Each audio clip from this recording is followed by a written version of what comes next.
Hello friends, நம்ம இன்றைக்கி என்ன வீடியோ பார்க்க போகிறோன்னா சம்பா ரவை வச்சு ஒரு உப்புமா எப்படி பண்ணுறதுன்ட்டு தான் இந்த வீடியோவில் பார்க்க போகிறோம். வாங்க ஹெல்த்தியான பிரேக்ஃபாஸ்ட் பார்க்கலாம். ஃபஸ்ட்டு அடுப்பை பற்ற வச்சுக்கலாம். ஒரு கடாயை வச்சாச்சு. இப்போ சம்பா ரவை ஒரு 1.5 கிளாஸ் போல் நான் எடுத்திருக்கேன்.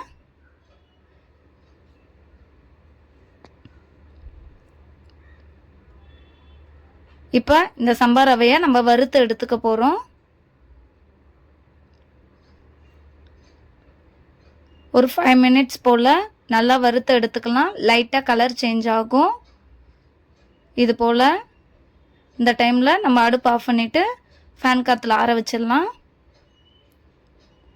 இப்போ மறுபடியும் அடுப்பை பற்ற வச்சுட்டு கடாயை வச்சுட்டு இப்போ எண்ணெய் கொஞ்சம் போல் விட்டுக்கலாம். ஒரு டேபிள் ஸ்பூன் 2 டேபிள் ஸ்பூன் போல் விட்டுக்கலாம். இதில் நம்ம கடுகு, கடலைப்பருப்பு, உளுந்தப்பருப்பு இதை சேர்த்துக்க வேண்டியது தான். சேர்த்துட்டு நல்லா மிக்ஸ் பண்ணி விட்டுக்க வேண்டியது தான்.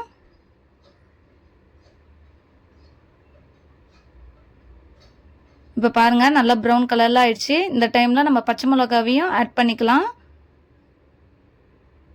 இப்போ நம்ம கட் பண்ணி வச்சுருக்க வெங்காயத்தை சேர்த்துக்கலாம். சேர்த்துட்டு நல்லா மிக்ஸ் பண்ணி எடுத்துக்க வேண்டியது தான். ரொம்ப நேரம் வதங்க வேணாம், நமக்கு லைட்டாக வதங்கினா போதும். இந்த டைமில் நம்ம கட் பண்ணி வச்சுருக்க வெஜிடபிள்ஸ் சேர்த்துக்கலாம்.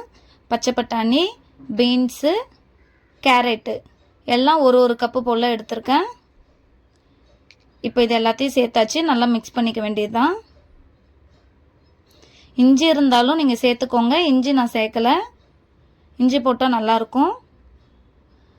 இது கூட கொஞ்சம் கருவேப்பிலை போட்டுக்கலாம். கொஞ்சம் பெருங்காயத்தூள், ஒரு சிட்டிகை அளவு பெருங்காயத்தூள் இருந்தால் போதும். இப்போ இது எல்லாத்தையும் சேர்த்துட்டு மிக்ஸ் பண்ணிக்கலாம். இப்போ நல்லா மிக்ஸ் பண்ணியாச்சு. இது கூட இப்போ நம்ம தண்ணி ஆட் பண்ணிக்க வேண்டியது தான். 1 கிளாஸ் சம்பா ரவைக்கு 3 கிளாஸ் போல் தண்ணி வச்சா போதும். இப்போ நான் தண்ணி வச்சுட்டேன்.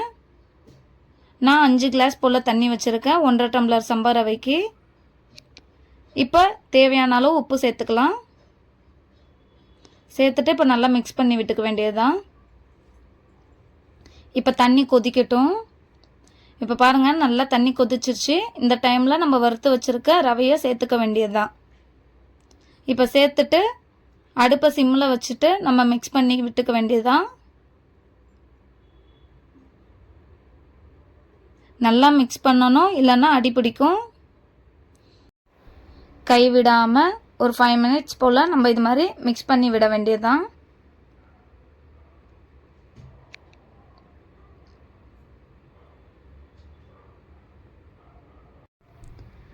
இந்த டைமில் நமக்கு நெய் வேணும்னா ஆட் பண்ணிக்கலாம். 1 ஸ்பூன் போல்.